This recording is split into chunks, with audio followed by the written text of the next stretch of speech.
ನಗರದ ಬನ್ಸ್ ಹಾಸ್ಟೆಲ್ನಲ್ಲಿರುವ ಶ್ರೀ ರಾಮಕೃಷ್ಣ ಶಾಲೆ ಇಎನ್ಸಿಯ ಕಿಂಡರ್ ಗಾರ್ಟನ್ನ ಮಕ್ಕಳ ಪದವಿ ಪ್ರದಾನ ಕಾರ್ಯಕ್ರಮ ಮತ್ತು ಶಾಲಾ ವಾರ್ಷಿಕೋತ್ಸವವು ಶಾಲೆಯ ಸಭಾಂಗಣದಲ್ಲಿ ಸಂಭ್ರಮದಿಂದ ನಡೆಯಿತು. ಶಾಲೆಯ ಹಳೆ ವಿದ್ಯಾರ್ಥಿನಿ ಹಾಗೂ ವಿಜ್ಞಾನಿ ಡಾಕ್ಟರ್ ಅರ್ಚಿತಾ ಐತಾಳ್ ಅವರು ಮುಖ್ಯ ಅತಿಥಿಯಾಗಿ ಭಾಗವಹಿಸಿದರು.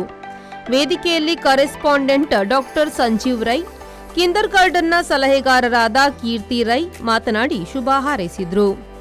ಉಪಪ್ರಾಂಶುಪಾಲರಾದ ರೂಪಾ ವಾರ್ಷಿಕ ವರದಿಯನ್ನು ಮಂಡಿಸಿದ್ರು. ನರ್ಸರಿ ಶಿಕ್ಷಕಿ ಸುಪ್ರಿಯಾ ಕಾರ್ಯಕ್ರಮ ನಿರ್ವಹಿಸಿದ್ರು. ಪುಷ್ಪ ಮತ್ತು ಮಮತಾ ಕಾರ್ಯಕ್ರಮ ಸಂಯೋಜಿಸಿದ್ರು.